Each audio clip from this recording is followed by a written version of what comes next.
Well, good morning, everybody, and welcome to this IFS event. I'm Paul Johnson, Director of the Institute for Fiscal Studies, and I'm very pleased to say that we'll be talking today about one of the component parts of this year's Green Budget. And thank you very much to the Nuffield Foundation for funding that, and to Citi for supporting and working with us on this year's main biggest IFS event of the year. Now, as ever, we are publishing various parts of it day by day. The big event on the public finances is next Tuesday, but today we are looking at some of the tax and welfare changes which on the whole haven't really been announced in recent weeks, and in particular, as it says here, reforms, rollouts and freezes in the tax and benefit system. Because whilst we heard of some very big tax cuts a couple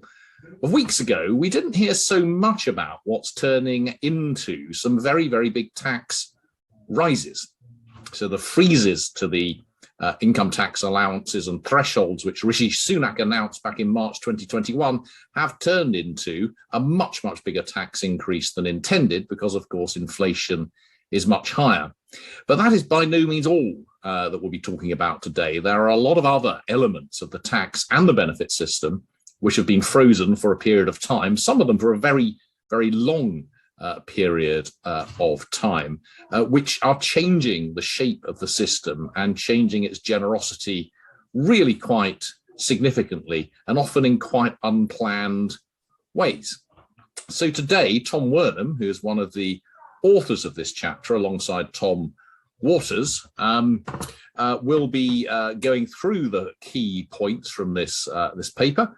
We will then have plenty of time for questions afterwards. Everyone listening to this should have access to the Slido link. Please do put your questions or comments in there. And any that you particularly like, do vote them up the screen, because I will see those that have been voted up sooner and quicker than those that don't have any votes associated with them. So with no further ado, I will hand over to Tom to really talk about some big but really quite hidden changes to the tax and benefit system, and to tell us about how they are affecting millions of people, even if they don't know it.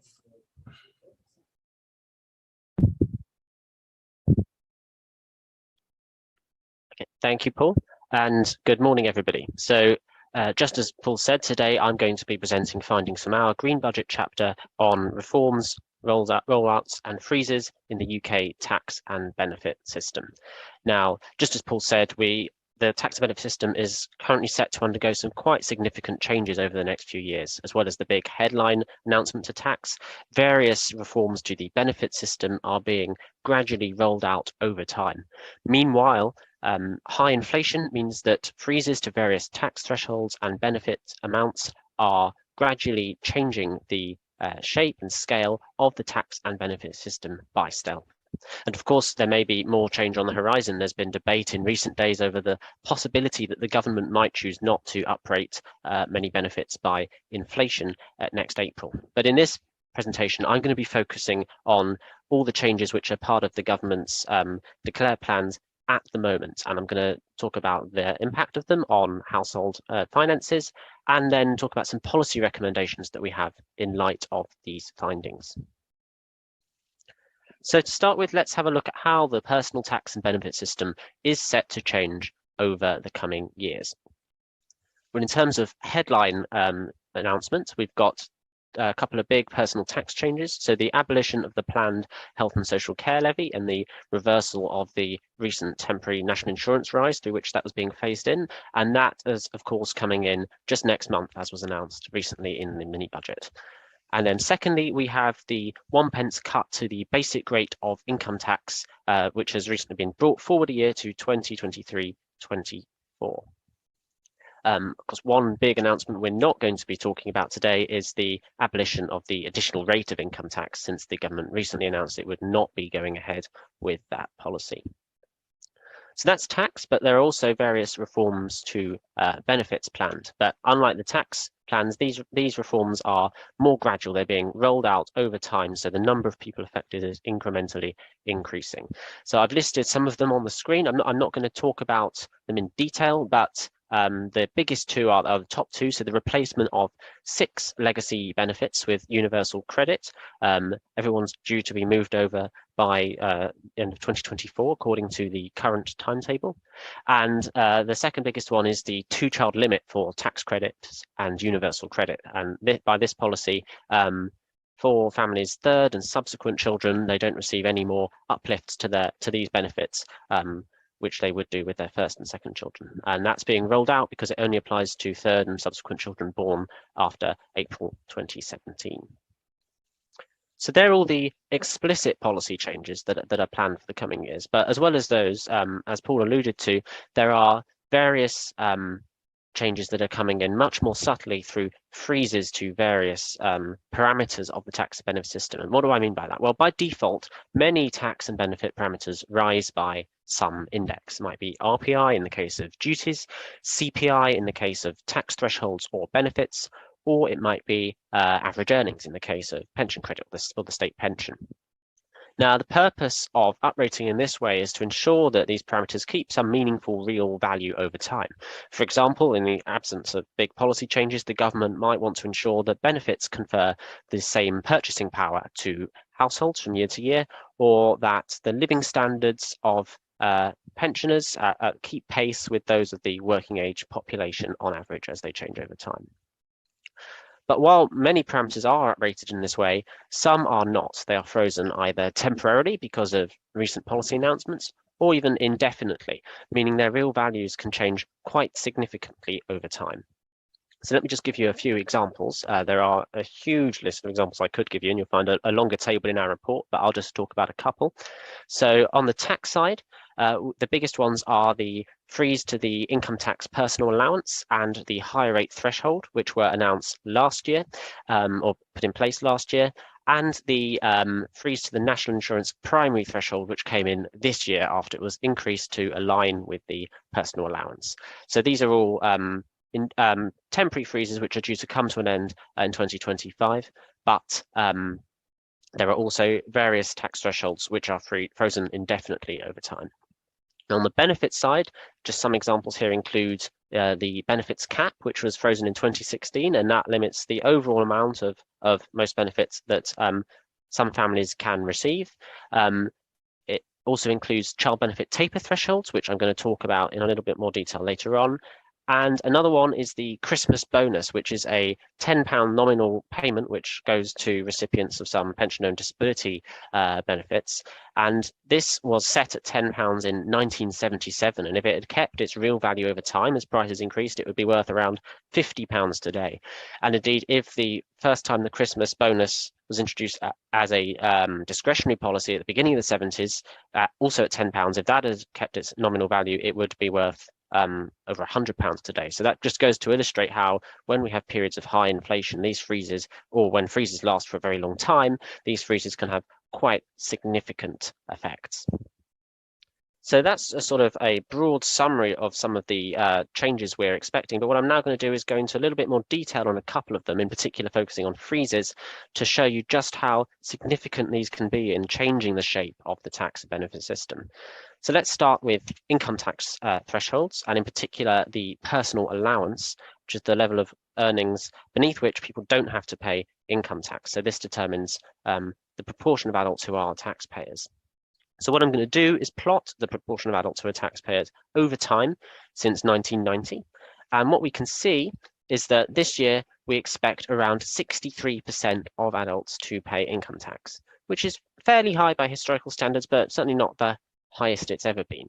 But because of the freeze to the personal allowance, we expect this to rise to 2/3 by 2025, which is indeed as high as about as high as it's ever been, roughly on par with the peak for the Great Recession. Now, if thresholds had been uprated by CPI since last year, as would usually be the case if it were not for this temporary freeze, then the proportion of taxpayers would be expected to drop to around 59% in 2025 instead. So freezes bringing millions into the tax system and having quite significant effects. And we can say a similar thing about the proportion of adults who are higher rate taxpayers. If anything, this is even more striking. So there are 11% are higher rate taxpayers at the moment, which is already higher than it's ever been. But this is set to rise to over 14% by 2025. So double the proportion in 2009 and around quadruple the level at the beginning of the 1990s. Now, if the high rate threshold had been uplifted with inflation instead, we would only be expecting 9% in 2025. And the share of adults paying the additional rate has been also increased significantly over time because the additional rate threshold is frozen indefinitely. And in fact, that share has doubled since the introduction of the additional rate in 2010. So that just shows how the shape of the tax system is being quite significantly changed by freezes. Now let's have a look at an example from benefits. And what I'm going to focus on here is the tapering away of child benefits. So just to explain this policy, if either a single earner with children or the higher earner in a couple has earnings which reach £50,000, they start to lose some of their child benefit entitlement. And the more they earn, the more they lose until they earn £60,000, by which point they lose their entire child benefit entitlement. And those £50,000 and £60,000 thresholds are frozen. But just setting aside the issue of freezes for a moment, this policy has some quite significant impacts for the marginal tax rate faced by earners with children. So what I'm going to do here is plot for various levels of annual earnings the marginal tax rate for an earner with 2 children.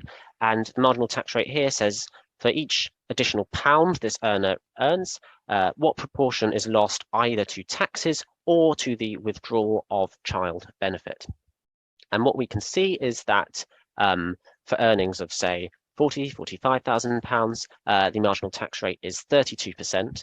But once earnings are between £50,000 and £60,000, this jumps to 60.9% because not only are they paying the high rate of tax now, they're also losing their child benefit entitlement for each additional pound they earn. But once earnings exceed £60,000, the marginal tax rate drops to £42,000 because they're no longer losing child benefit. They've lost all of it already. So that has some quite significant and, you might say, odd consequences for work incentives. And now let's have a look at the consequence of the fact that the £50,000 and £60,000 thresholds are frozen. What I'm going to do here is show you the marginal tax rate schedule for 2025, plotted against real annual earnings in current prices. What we can see is that families with lower and lower earnings are going to start to lose some or all of their child benefit entitlement. So by 2025, in today's prices, families earning between £41,000 and £49,000 will start to lose their child benefit. So that's one consequence of the freeze. But another subtler consequence comes from the fact that though these thresholds are frozen in nominal terms at £50,000 and £60,000, the overall amount of child benefit is not frozen. It gets uprated each year with inflation, usually. And what that means is that the marginal tax rate at the hump in the schedule is actually going up over time, because once earners are within the tapering zone, they lose more and more child benefit over time because there is more child benefit to lose. And so by 2025, for earners who are within this tapering zone with 2 children, they're going to see marginal tax rates of over 65%. And these numbers will all be even higher for families with more children. So this is just one illustration of the fact that freezes don't just affect benefit entitlements and tax liabilities, but they have knock-on consequences for work incentives as well. So having sort of surveyed some of the various changes we're expecting to see over the coming years and zoomed in on a couple, what I now want to do is take a step back and ask just how significant these changes are. So what I'm going to do is plot for various categories of the changes that we're going to see, what is the cash impact on household incomes, both overall and across the household income distribution. So from the poorest 10% of households up to the richest 10% of households. So if I start by looking at the temporary tax freezes, so that's the freezes to the income tax personal allowance, high rate threshold and national insurance primary threshold, what we can see is that these freezes are taking away £1,120 per year from households on average by 2025 when we compare to the current system. And more is being taken away from richer households than poorer households because they are more likely to have someone in work and to be earning more. Now, if I add on the indefinite freezes to other tax parameters that we have, they take away a further £130 per year from households on average. But this is almost entirely concentrated on the richest 10% of households. And that's because these freezes include things like the £150,000 additional rate threshold and the £100,000 threshold, at which point the personal allowance starts to be tapered away. So that's tax. Now let's have a look at benefits. Well, in cash terms, freezes to various benefit thresholds are having a much smaller impact, but the impact is still quite large on some lower income families who are particularly dependent on benefit income. For example, for the poorest 10% of households, benefit freezes are taking away about £270 per year on average by 2025 compared to today, or 2.3% of their incomes under the current system. So benefit freezes matter as well. Now let's have a look at what happens if we add gradual policy benefit reform rollouts. Well, these are much smaller. Here we have the impact of universal credit being rolled out in light blue and all the other reforms in dark blue. And universal credit is providing a slight boost to incomes in the bottom half of the distribution, which is being partially offset by various other reforms. But overall, the effects of these explicit gradual rollouts is much smaller than the effect of all the freezes. So if we look at the combined impact of all of these freezes and gradual policy rollouts by 2025 as a proportion of current income, what we can see is that households will lose 3.3% of their incomes on average, or £1,450, and that the losses for richer households are a little bit larger than the losses for poorer households. So it's a slightly progressive package of changes. But that's just freezes and the gradual policy changes. Now what I want to do is compare these to the big headline tax cuts that have been announced. So first I'm going to collapse all of these changes into a single green bar here. And then I'm going to add on the impact of the discretionary tax changes. So the 1p cut to the basic rate of tax and the reversal of the health and social care levy. And what we can see here is that these changes boost incomes by £700 per year on average, including £2,300 per year for the richest 10%, but only £13 per year on average for the poorest 10%, £13 per year. And that's because these tax cuts are only really going to benefit households where there is someone in work and earning enough. Now, what I'm going to do now is look at the proportional combined impact of all of these policies, so the big headline tax cuts and the freeze policy rollouts. And what we can see is that the combined package is actually somewhat regressive. Poorer households are losing more of their incomes than richer households. They do not benefit very much at all from these big discretionary policies. But the most striking finding, I think, from this graph is simply to compare the size of the green and yellow bars. And what we can see is that for every £1 given to households in 2025, as a result of the headline personal tax cuts we have coming up, £2 is being taken away from households because of freezes to tax thresholds and benefit amounts. So they are losing much more than they gain. And that's not just true on average, but across the household income distribution, these freezes are really taking more away from households than they're gaining from the tax cuts. So on average, households will see a £750 fall in their income, or fall of 1.7%. So just briefly now, I'd like to show you what happens if we look at 2030. Now, whilst some of the tax freezes will come to an end after 2025, there are many other tax threshold and benefit amounts that are frozen indefinitely. So if policy doesn't change, these freezes are going to take more and more income from households over time. And what we can see is that by 2030, the total drop in income from all the changes we've looked at is set to be 2.2%. There's going to be a more strongly regressive pattern with poorer households losing much more than richer households. And that's because freezes, the indefinite freezes to benefits actually are more significant than the indefinite freezes to taxes. The temporary freezes to taxes matter a lot, but they will be over by 2025. And the removal of universal credit transitional protection, which supports people who might lose out if they move from legacy benefits to universal credit, and other rollouts will also continue to reduce incomes. So having now surveyed the various changes we're expecting to see to the tax and benefit system and had a look at what the impact on household incomes is going to be, let's have a think about what policy recommendations and conclusions we can draw from these findings. And to start with, let's actually just reflect on why it matters that freezes are having such a big effect. And what's the problem with this? Well, I think there are two main reasons why freezes matter. And the first is that they constitute bad policy design. So high and unpredictable inflation can mean that the value of taxes and benefits in real terms can vary quite significantly in an arbitrary and unpredictable way, and this has knock-on effects for work incentives as well. So if we think about the example of the number of taxpayers or the number of high rate taxpayers that we looked at earlier, these numbers have gone up far more than the government could have possibly intended when they announced the freezes to the personal allowance and high rate threshold. And that's simply because inflation has been unpredictably high.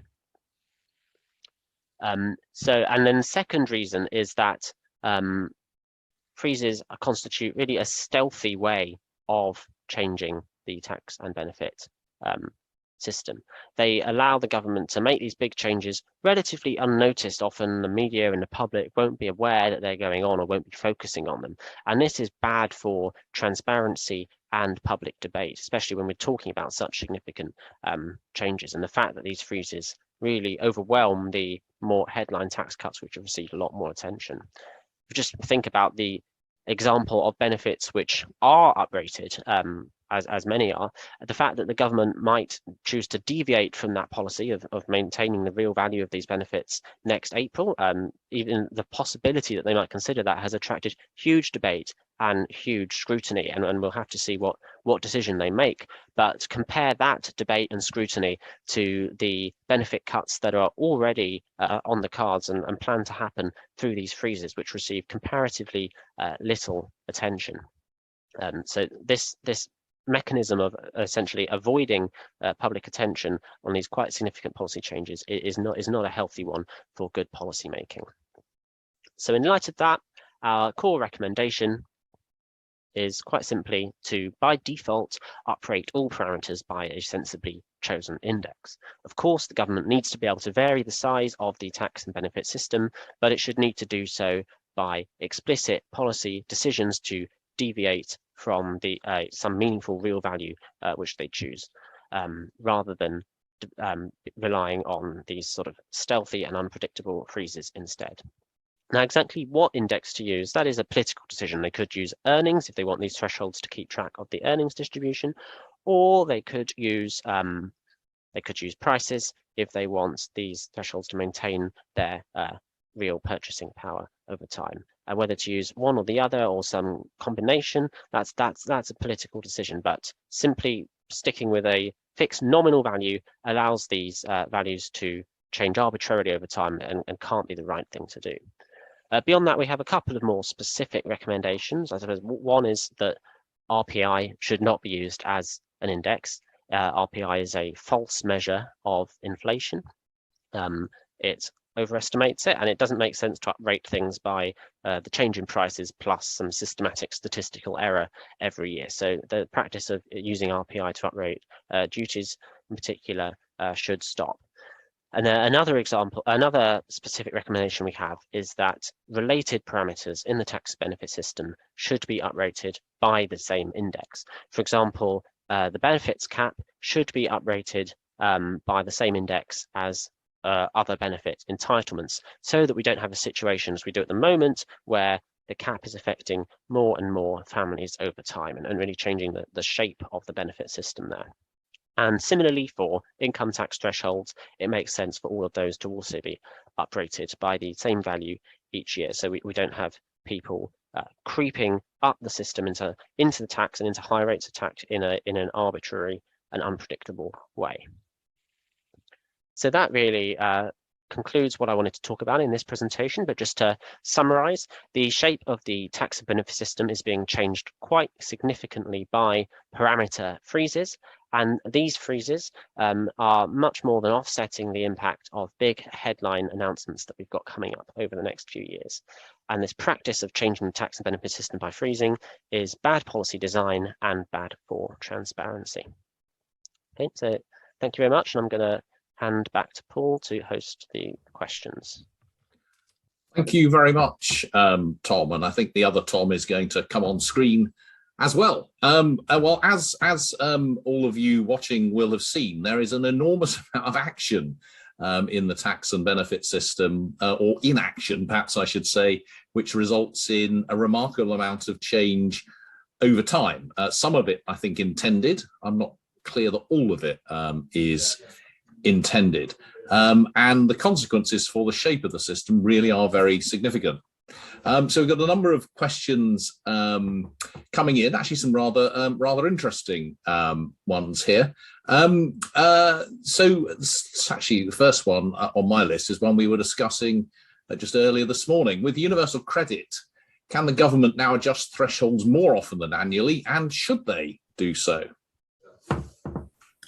Yeah, I'm happy to talk about that one. That is a great question. Yes, so under the old legacy benefit system, for relatively sort of technical, very practical reasons, it seemed like it was very difficult for them to change thresholds outside of the normal uprating that happens in April. And that was actually the reason why in the COVID pandemic, there was a £20 uplift to universal credit, but there wasn't a £20 uplift to job seekers allowance, for example. Part of the reason for that was that the government felt they were literally not able to change the number quickly enough. Universal credit can be uprated, can be changed much more quickly, and we have seen some quick changes to it. £20 uplift, one example. When they cut the taper rate at the end of last year, that also happened within a month or 6 weeks or so of the announcement. And I think that's clearly a good thing. It makes policy more nimble, which in the times of crisis in particular is clearly a good thing.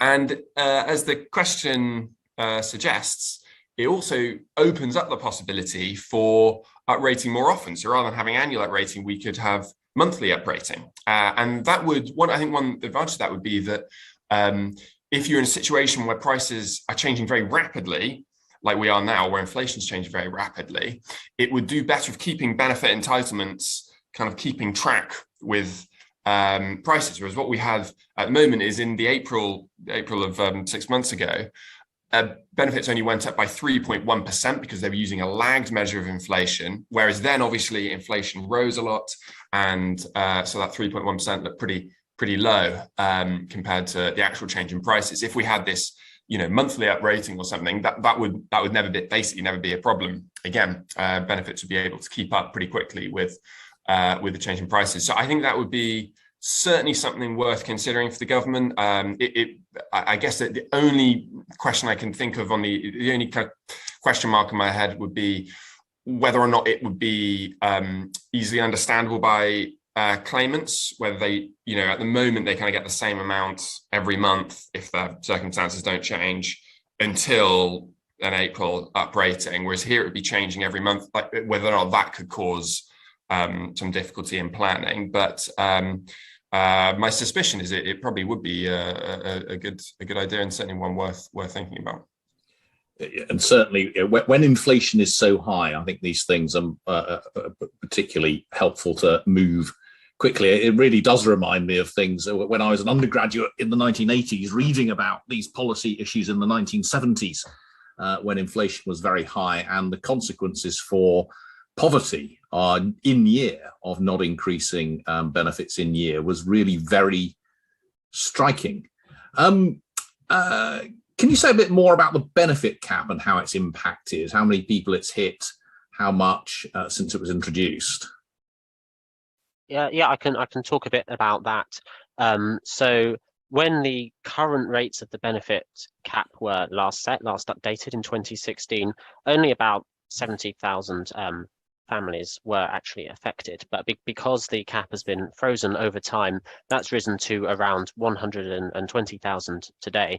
And by 2025, if the freeze continues, we're expecting around 250,000 to be impacted by the cap. So really big increase in the significance of the cap as a result of freezes. Now, it will vary how much the cap bites, but it can typically take a few £1,000s a year from families in terms of their incomes.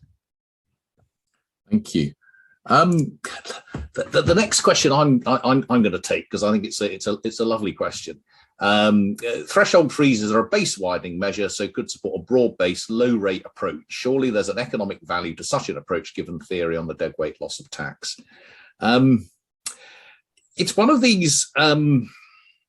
It's one of these ideas that that economists believe in, a broad base, low rate approach, and I don't think it's right, actually, because I think what we believe in is a correct base approach for tax. Now, let me give you a couple of examples.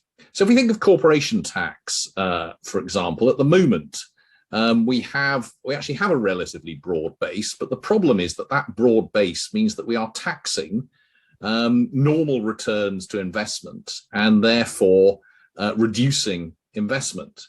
We would be better with a narrower base, which ensured that we weren't taxing the normal returns to investment, and arguably a higher rate. The only reason you might not be in favour of a higher rate is because of international competition, not because of the domestic economy. Thinking about taxing income and earnings, most economists would say that it's appropriate to tax income once. In other words, either when it's earned or when it's spent, but not to tax it twice. In other words, you save out of taxed income and then pay tax again when you take the savings out. That is to say that the way that we tax, for example, pensions, at least in very broad sense, is appropriate. Now that implies a narrower base and a higher rate to get the same amount of income. So if you take this in its broadest sense, there isn't actually an overall presumption in favour of broad bases and lower rates. Now, when it comes to the income tax system, the appropriate level of the allowance is really set by your view of the level of redistribution that you want within the income tax system. Now, the most redistributive part of the entire income tax system is the fact that we have a significant personal allowance. So if you want the system to be more redistributive, then you have a higher personal allowance. There are other arguments for having a lower personal allowance. For example, it gives more people a stake in the tax system and fewer people, as it were, willing to vote for increases in taxes because they're not affected by them. So there are certainly political economy issues here, and there are redistributive issues. And the questioner is clearly right that lower marginal rates on the whole are better than higher ones. But this is not.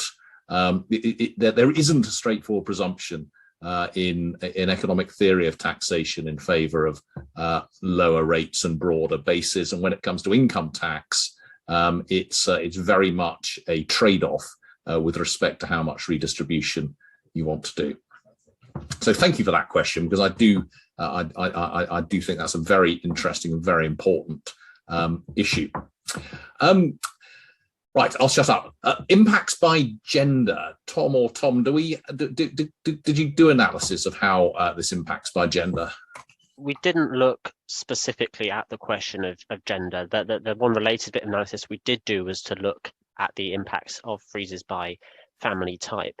And what we've seen is that freezes and policy rollouts are affecting lone parents more than others. So that is predominantly going to be women, but that's the only way we've explicitly looked at that question. Yeah, I would just say in general, when looking at tax and benefit reforms, it's always quite difficult to split it by gender because especially benefits are assessed on family income. The amount you get is dependent on family income, and so what effect does a cut in universal credit have on in it for a couple, a man and woman? What effect does it have on the man versus the woman? There isn't really a straightforward way of answering that question. And even something on like taxation, which is individual level, households generally have at least some degree of sharing in their income between partners, and so if you cut income tax, how does that affect the person that is actually paying income tax, say, versus a non-working partner? Well, it kind of affects both of them in a way you don't really know how. And so I think it's very difficult really to know how these sorts of reforms affect men and women differently. And sometimes you will see reports on this. I think you should generally approach that sort of thing with a healthy dose of skepticism, because it's really pretty difficult to see how you can separate those sorts of effects.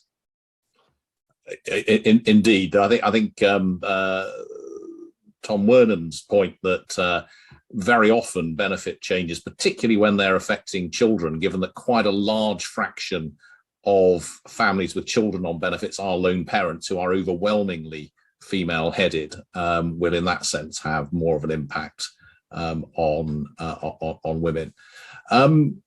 Now, here's something that I know we're quite interested in.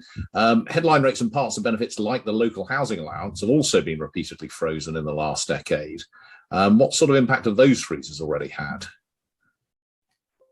It's a really important point there. So for those people listening who aren't familiar with this part of the benefit system, if you're a private renter and you get housing benefit, or the equivalent in universal credit, there's a maximum amount you can get. So it's dependent on your rent, but also with a kind of a cap, which is dependent upon the size of your households and where you live in the country. The country is divided up into 200 areas, and basically you live in a high rent area, you can get more.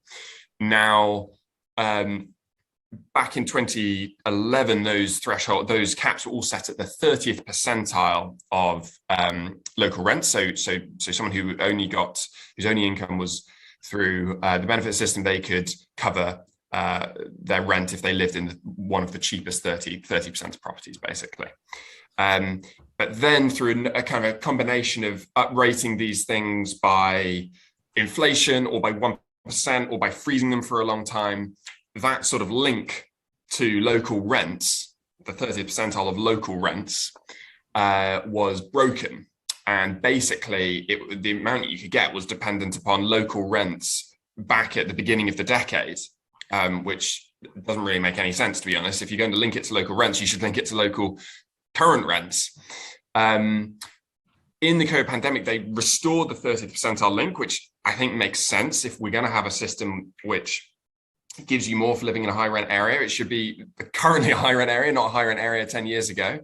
But then they've since then again implemented a freeze, and this time an indefinite freeze in those thresholds. And so we're on track for repeating, really, I'd say, the same error as the previous decade, that as time goes on, the amount you can get for your housing to help with your housing will become further and further detached from the actual housing conditions in the area you live in. And if you live in an area that was quite cheap some time ago, but then becomes more expensive, you won't be able to cover as much of your rent as someone who lives in an area that was expensive back in 2019, but has become cheaper since. And so I think this is a clear area where reform would be valuable. Government doesn't have to choose the 30th percentile. They could choose a higher or lower number, but if they're going to link it to local rents, it should clearly be contemporaneous local rents, not local rents of some year past. Right, I love the next question. Am I right to assume this report wasn't assuming the 45p tax rate would be scrapped?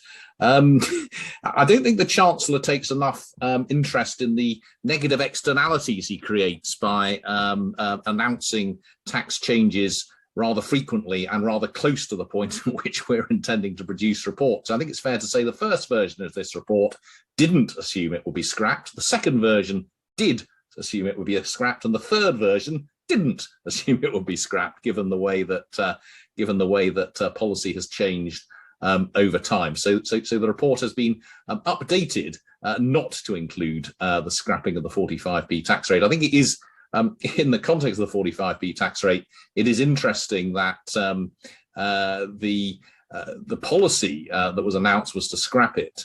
That policy has now been scrapped, but as far as we understand it, the point at which the 45p tax rate comes in is still being held at £150,000. In other words, a tax increase, because that will increase, particularly given current inflation, quite significantly the number of people paying 45p tax, which I think by next year will be nearly treble what it was when the additional rate was first introduced.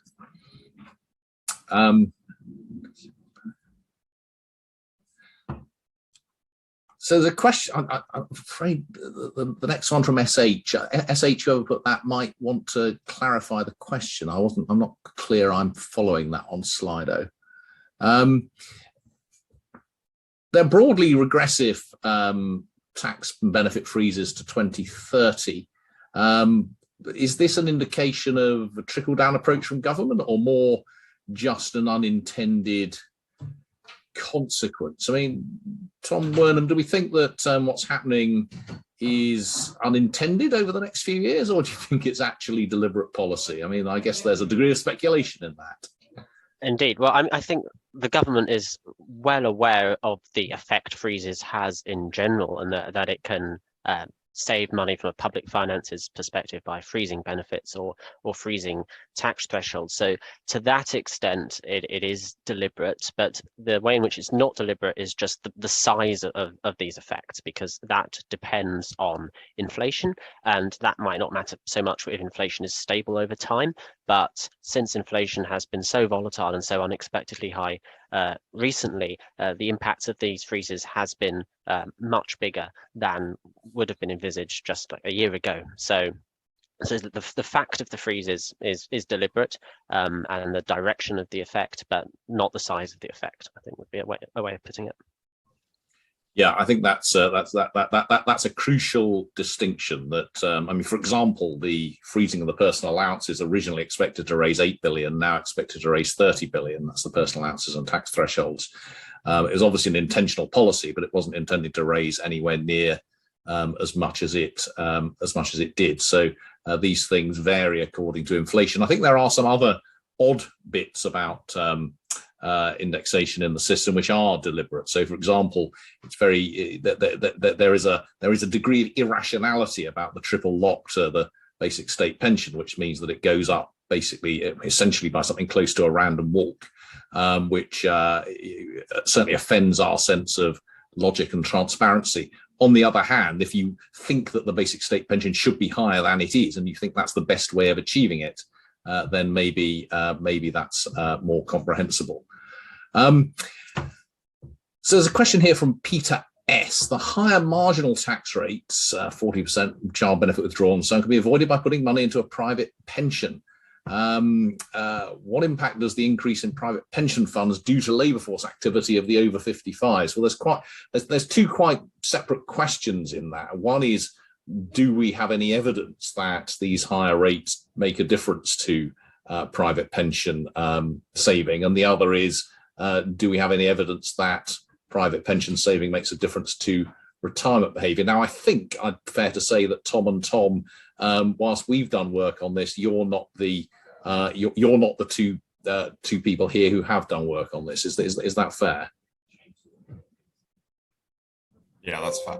I think it is. Well, shall I try and dredge from my memory what we do know about this? We have looked at this issue of private pension saving and marginal tax rates, and you can see some impact, but it's not an enormous impact. I think would be my summary of the evidence. But we can come back if Peter S wants to email in. We can send the reports that we've done on that.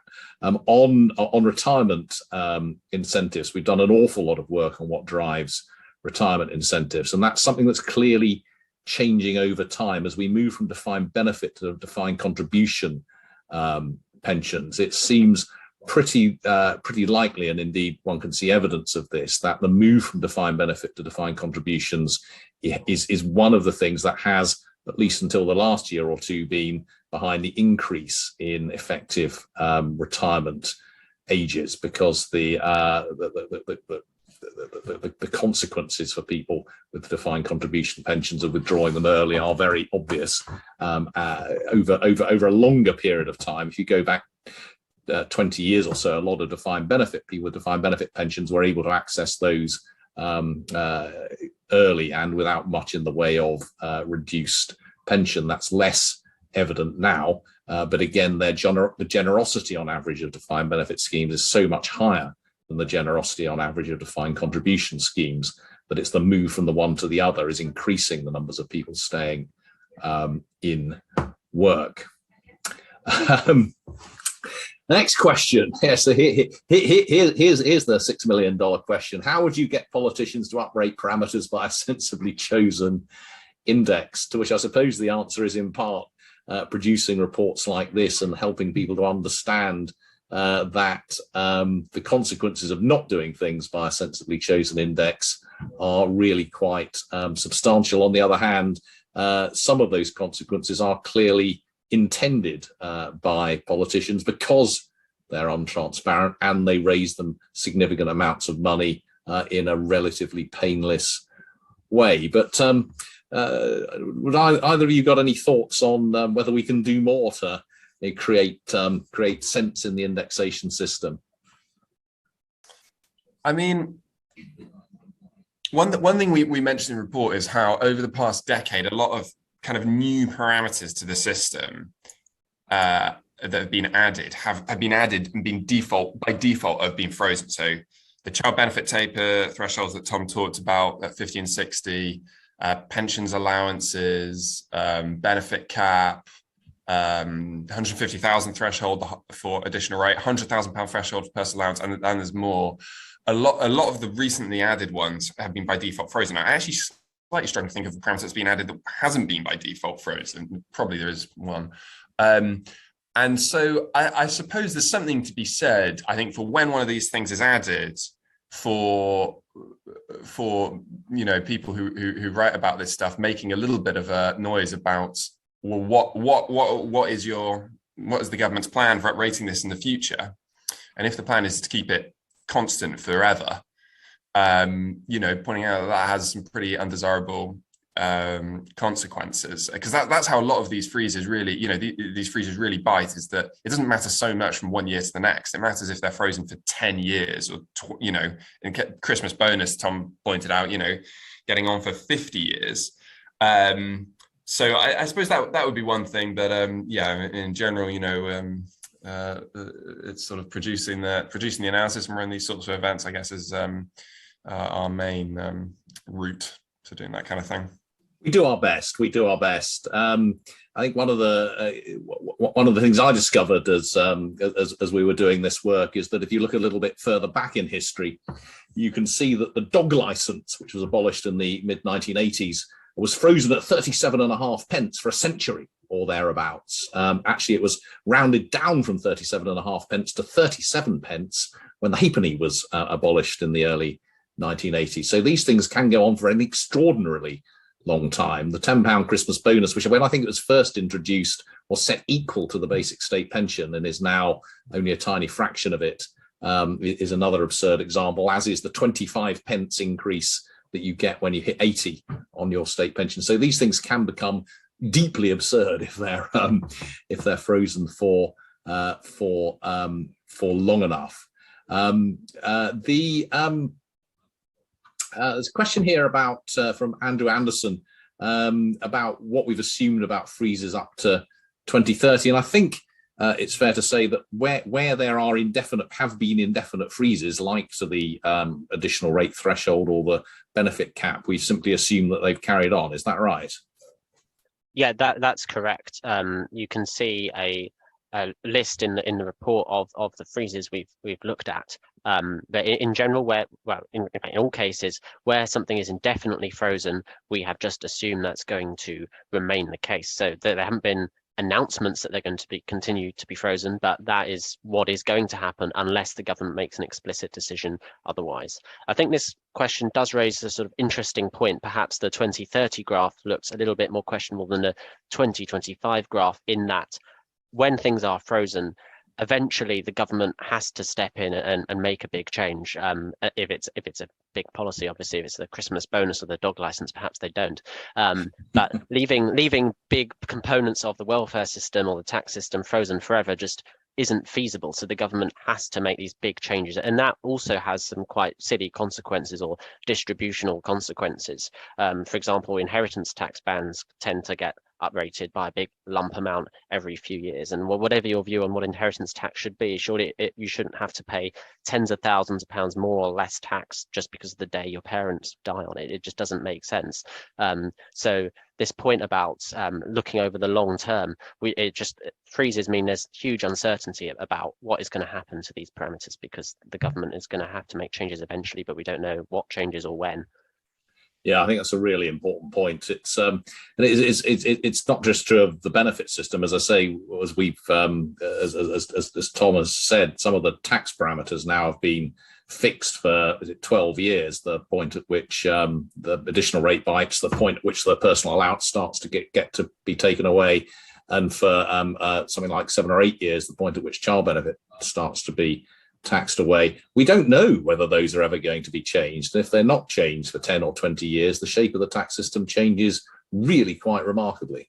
Very straightforward question. Are you measuring household income before or after housing costs? It's before housing costs are deducted, yeah. Great. Is it possible the indexation of pensions will move to prices and working age benefits to earnings, which would be ironic? Well, certainly this year, pensions will go up in line with prices. That's what's built into the triple lock. Although the legislation is that it should go up in line with earnings. That legislation was put in place pre-2010 when we'd had a very long period when earnings regularly went up faster than prices. Unfortunately, that hasn't been the case since 2010. And I think the other part of the question refers to the speculation that working age benefits don't go up in line with prices. Well, we'll wait and see whether that happens. Clearly, the consequences for people on working age benefits, who are probably the poorest group in the country, would be pretty significant if they only went up by, say, 5.5%, which is roughly where average earnings have been going, rather than the 10%, which is where prices are at the moment. What have we got next? The report highlights tax by stealth, not an honest conversation about who's paying. Is it time for a long-term, transparent tax policy that doesn't flip-flop or do the opposite of what people think is happening? Well, I think the answer to that is yes, but would either of you like to expand on a straight yes to that question, answer to that question? Yeah, I mean, I guess one kind of example of that, which I was quite struck by, was during the Conservative leadership contest. Probably and I'm pretty certain the major issue that was debated was whether or not the national insurance rise should be reversed. With, in the final two contenders, Liz Truss wanted to reverse it, and Rishi Sunak didn't. Almost completely unmentioned was the fact that income tax thresholds have been frozen, which is more than, in terms of being a tax rise, is more than double the size of the NICS rise. But the difference is because it's a freeze and it's kind of subtle, it doesn't really get noticed. Whereas people actually do notice that when the amount they're paying in NICS goes up from 1 month to the next. And so I certainly think having a transparent discussion about these things would be really valuable. I think in that case would have led to more concentration on the threshold freezes, which are, as I say, much bigger deal than the NICS one, which got almost all of the attention. Yeah, thank you. Well, look, we're pretty much at the end of our time, I think. Thank you, everyone, for a fantastic set of questions, and thank you to Tom and Tom for wonderful answers and Tom's fantastic presentation. This is a really important issue, and we will continue to work, obviously, on what the consequences of the tax policies and the benefit policies are. And these, as you've heard, really, really matter for the incomes, often of some of those on the very lowest incomes across the land, and are often lost in other changes. One example I'd give is that between 2016 and 2020, most working age benefit rates were frozen. Now, inflation wasn't terribly high at that point, but that was, I think, one of the biggest benefit cuts that we saw during the so-called austerity years. It was also the benefit cut, I think, which got the least coverage of all of those, and some much, much smaller ones, or at least ones that raised a lot less money, got a lot more coverage. I think it's really very important that we're clear about the scale of these things that happen, because they are often much bigger than they appear. Do look out for our next report as part of the Green Budget, which will be coming out this weekend, which will be focusing in particular on public sector pay and pensions and public spending, and how that might respond to the current public finances situation. And then on Tuesday, the full report, which will include substantial analysis of the economy, city, as well as I think, a very striking analysis of the position of the public finances, which we've done, and how those may or may not be fixable by doing things like reducing spending. So thank you everyone very much for listening and watching. Thank you to Tom and Tom, and we will see you next time.